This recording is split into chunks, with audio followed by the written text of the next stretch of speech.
បាទសូមជំរាបសួរនិងសួស្តីដល់បងប្អូនដែលកំពុងតែតាមដានទស្សនានៅវីដេអូរបស់ខ្ញុំបាទនៅក្នុងវីដេអូនេះគឺខ្ញុំនឹងបង្ហាញបងប្អូនពីរបៀបក្នុងការដកលុយបាទចេញពីកម្មវិធី Camfect អញ្ចឹងបងប្អូនដែលរកលុយជាមួយនឹងកម្មវិធីនេះគឺពិតជាមានអារម្មណ៍សប្បាយបាទក្នុងការរកលុយជាមួយនឹងកម្មវិធីនេះហើយអ្វីដែលថាសប្បាយហ្នឹងគឺបងប្អូនអាចរកបានច្រើនបាទក្នុងមួយថ្ងៃជារួមទៅគឺសម្រាប់បងប្អូនដែល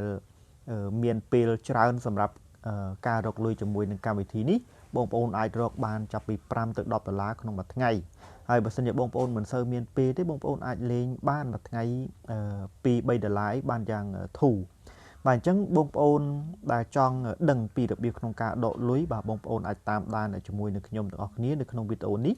ដើម្បីឲ្យដឹងតើយើងត្រូវដកលុយចេញពីកម្មវិធីនឹងយ៉ាងដូចម្ដេចបាទសូមបញ្ជាក់ផងដែរថាការរកលុយជាមួយនឹងកម្មវិធីនេះគឺយើងរកលុយដោយគ្រាន់តែធ្វើការផុសបងប្អូនផុសហ្នឹងក៏បងប្អូនត្រូវផុសប្រយ័ត្នប្រយែងផងព្រោះថាឥឡូវនេះគឺក្រុមហ៊ុនមានការរឹតបន្តឹងខ្លះដែរគឺការផុសជាពិសេសគឺការផុសបែបការសរសេរគឺបងប្អូនមិនគួរសរសេរនៅពាក្យណាមួយដែលមិនមានប្រយោជន៍ណាបាទឬក៏មិនមានអត្ថន័យគ្រប់គ្រាន់បាទបងប្អូនកុំគួរផុសអីបាទព្រោះថាផុសបែបហ្នឹងគឺអ្នកដែលគេមើលការផុសរបស់បងប្អូនមិនទទួលបាននៅប្រយោជន៍នោះទេជាពិសេសគឺពាក់ព័ន្ធទៅនឹងចំណេះដឹងអញ្ចឹងបងប្អូនគួរជៀសវាងនៅត្រង់ចំណុចហ្នឹងដែរហើយអ្វីដែលជាផលអវិជ្ជមានសម្រាប់បងប្អូនត្រឡប់ទៅវិញគឺអាចនឹងក្រុមហ៊ុនបិទគណនីរបស់បងប្អូនចោលតែម្ដងជាពិសេសគឺបងប្អូនដែលថ្មីបាទដែលរកលុយជាមួយនឹងកម្មវិធីនេះបាទហើយការផុស like comment នេះគឺបងប្អូនសិតតែទទួលបានជាពិន្ទុបានទាំងអស់តែម្ដងហើយពិន្ទុនេះគឺបងប្អូនអាចរកបានមួយថ្ងៃបាទជាអតិបរមារហូតដល់ទៅ 100000 ពិន្ទុដែលស្មើនឹងទឹកប្រាក់បាទគឺ10ដុល្លារឯណោះអញ្ចឹងគឺយើងអាចរកបានច្រើនពីកម្មវិធីមួយនេះអូខេអញ្ចឹងសម្រាប់បងប្អូនដែលចង់រកលុយជាមួយនឹងកម្មវិធីទាំងអស់នេះជាមួយនឹងកម្មវិធី Camfect នេះបងប្អូនអាចចុចទៅកាន់ link ដែលស្ថិតនៅខាងក្រោមវីដេអូរបស់ខ្ញុំដើម្បីធ្វើការចុះឈ្មោះហើយខាងចុងវីដេអូនេះគឺខ្ញុំនឹងបង្ហាញបងប្អូនពីការចុះឈ្មោះម្ដងទៀតសម្រាប់បងប្អូនដែលថ្មី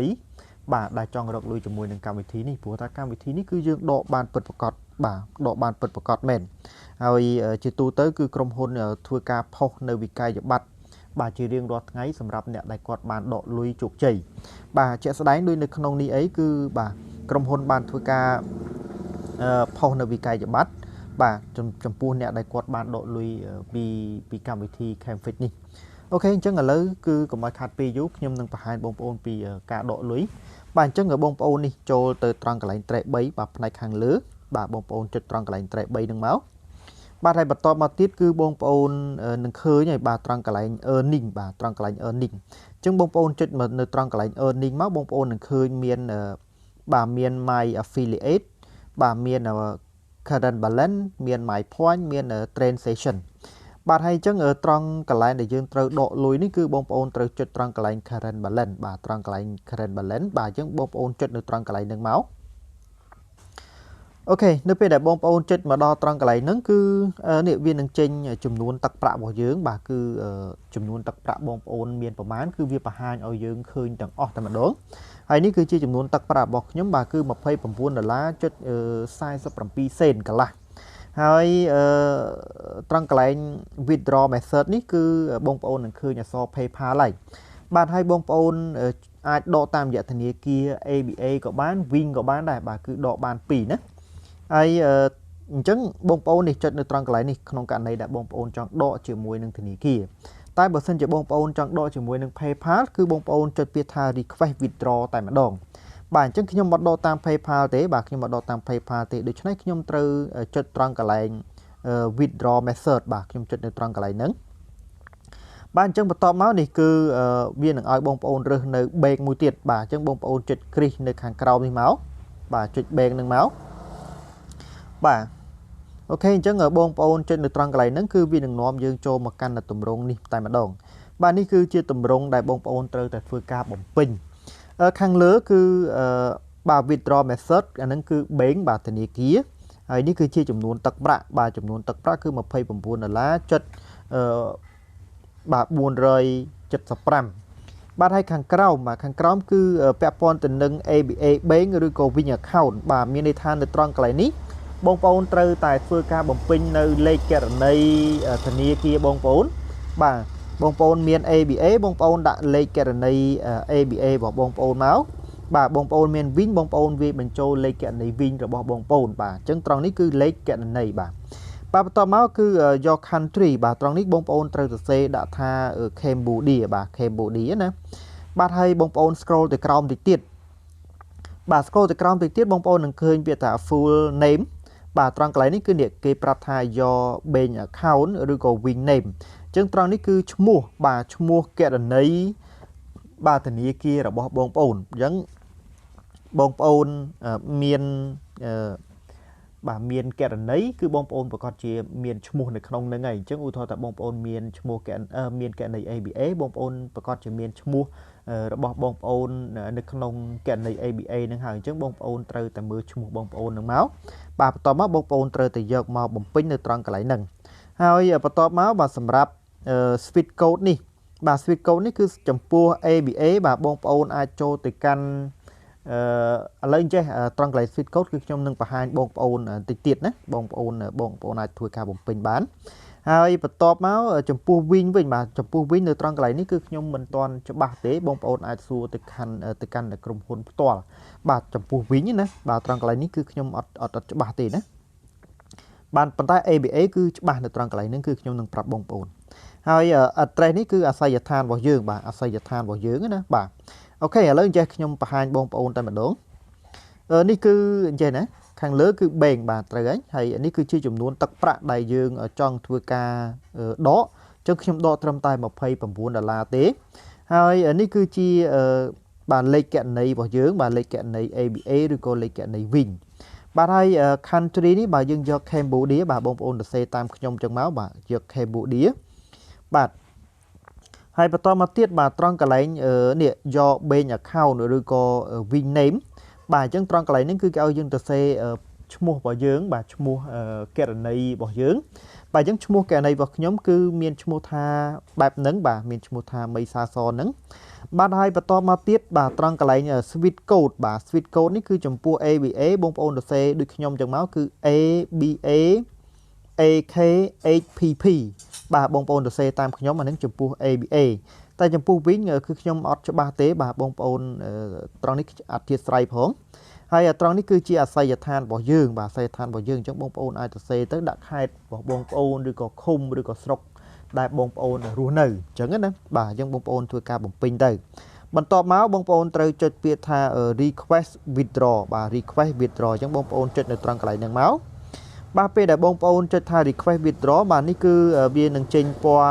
ត្រួយចេកមកមានន័យថាការស្នើសុំដកលុយរបស់យើងគឺបានជោគជ័យហើយបាទគឺ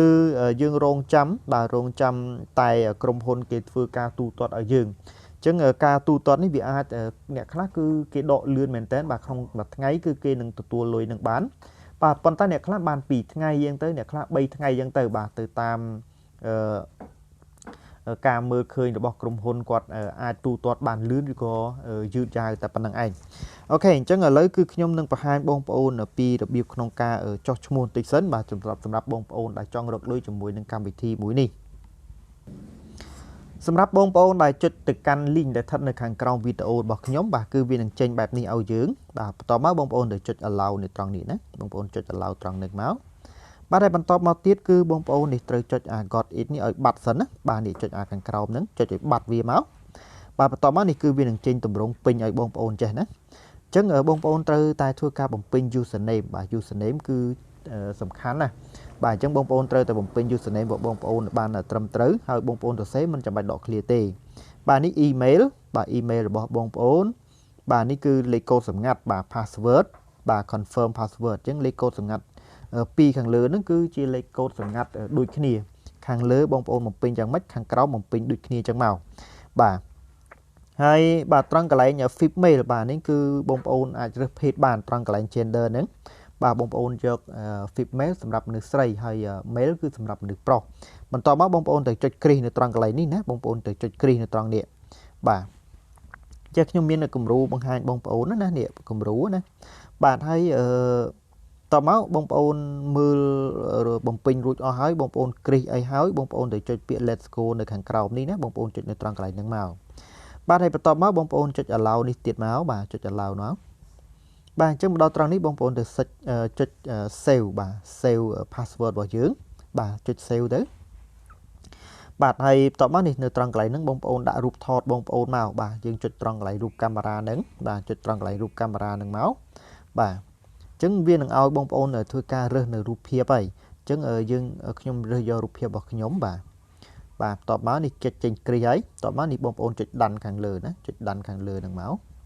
អូខេហើយនេះចេញរូបរបស់យើងហើយបាទបន្ទាប់មកបងប្អូនទៅចុច save and continue បាទចុចនៅត្រង់កន្លែងនេះ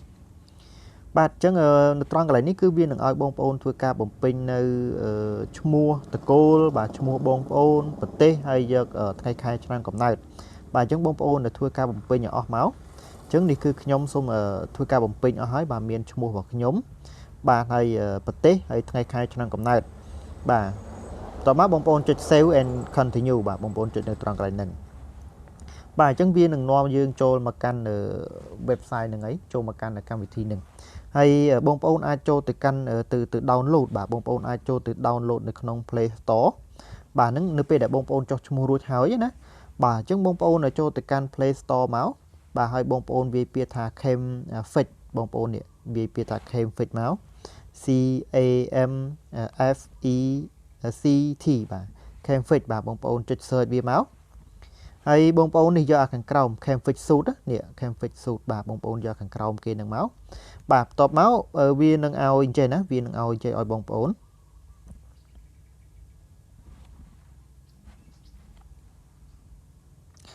គឺពេលដែលបងប្អូនចុចទៅបាទនេះគឺវានឹងចុចទៅនេះបងប្អូននឹងឃើញបាទវានឹងចុចឃើញ open ចេះណាបាទអញ្ចឹងបងប្អូនចុច open មកបាទចុច open មក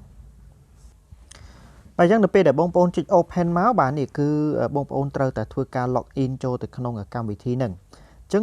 សម្រាប់បងប្អូនណាបាទត្រង់កន្លែង username ហ្នឹងគឺខ្ញុំប្រាប់បងប្អូនមិញហ្នឹងគឺយើងសរសេរឈ្មោះរបស់យើងដោយមិនចាំបាច់សរសេរដក clear ទេបាទដូចឈ្មោះរបស់ខ្ញុំអញ្ចឹងបាទគឺខ្ញុំសរសេរអត់ចាំបាច់ដក clear ទេអញ្ចឹងត្រង់កន្លែង username ហ្នឹងគឺបងប្អូនត្រូវតែច្បាស់ណាពេលដែលបងប្អូនធ្វើការចុះឈ្មោះមុននឹងមិញហ្នឹងគឺកន្លែង username គឺសំខាន់ណាស់អញ្ចឹងបងប្អូនត្រូវតែបាទធ្វើការបំពេញឲ្យបានត្រឹមត្រូវហើយបន្ទាប់មកនេះគឺជា password បងប្អូនបាទត្រង់កន្លែង password លេខកូដសម្ងាត់ដែលខ្ញុំប្រាប់បងប្អូនមិញហ្នឹងថាខាងលើនិងខាងក្រោមគឺជា password តែមួយគឺជា password ដូចគ្នាអញ្ចឹងយើងត្រូវបំពេញវាមកបាទដល់ក្រោយពីយើងបំពេញ password ហើយបងប្អូនចុច log in មកណាបងប្អូនចុច log in មកបាទអញ្ចឹងយើងចុច save password ហ្នឹងមកបាទចុច log in ហ្នឹងអូខេអញ្ចឹងយើងបានចូលទៅក្នុងកម្មវិធីហ្នឹងហើយបាទអញ្ចឹងរងចាំតិចទៅបាទអញ្ចឹងយើងបានចូលមកដល់កម្មវិធីហ្នឹងហើយហើយយើងកម្មវិធីនេះគឺបងប្អូនអាចធ្វើការចុច like បាទបងប្អូនចុច like គឺបងប្អូនទទួលបាននៅចំនួនពិន្ទុហើយបងប្អូនចុចcomment ក៏បងប្អូនទទួលបានពិន្ទុដូចគ្នាបាទអញ្ចឹង comment យើងអាច comment ទៅបាទយើងអាច comment តាមការយល់ឃើញរបស់យើងណាបាទអញ្ចឹងខ្ញុំចុចវាថាស្អាតណាស់អញ្ចឹងទៅបន្ទាប់មកនេះយើងចុចសញ្ញាព្រួយនេះណាបាទបងប្អូនចុចសញ្ញាព្រួយហ្នឹងទៅអូខេអញ្ចឹងយើងបានផ្ញើទៅហើយបាទហើយអ្វីដែលសំខាន់មួយទៀតបងប្អូនអាចជាផុសក៏បានដែរបាទនេះត្រង់កន្លែងនេះបងប្អូនផុសជារូបភាពណាបងប្អូនចុចត្រង់កន្លែងរូបកាមេរ៉ាមកបាទហើយបងប្អូនយកពាក្យ file បងប្អូនយកពាក្យ file ណាបាទអញ្ចឹងយើងអាចរើសយករូបភាពណាមួយបាទរើសយករូបភាពណាមួយឧទាហរណ៍តែឥឡូវខ្ញុំរើសយករូបភាពមួយនេះចុះបាទហើយបន្ទាប់មកទៀតគឺបងប្អូនចុចពាក្យថា public បាទបងប្អូនចុចលើពាក្យថា public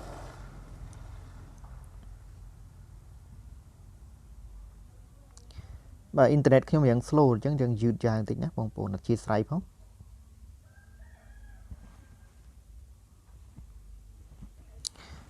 បាទអញ្ចឹងគឺខ្ញុំបានធ្វើការផុសចេញហើយបាទនេះគឺខ្ញុំបានធ្វើការផុសចេញហើយអញ្ចឹងរាល់ការ like comment ហើយនឹងផុសគឺសុទ្ធតែទទួលបាននៅចំនួនពិន្ទុទាំងអស់តែម្ដងបាទអូខេអញ្ចឹងនៅក្នុងវីដេអូនេះខ្ញុំសូមបញ្ចប់ត្រឹមតែប៉ុណ្នេះបាទយើងនឹងជួបគ្នានៅវីដេអូក្រោយបន្តទៀតបាទបាយបាយ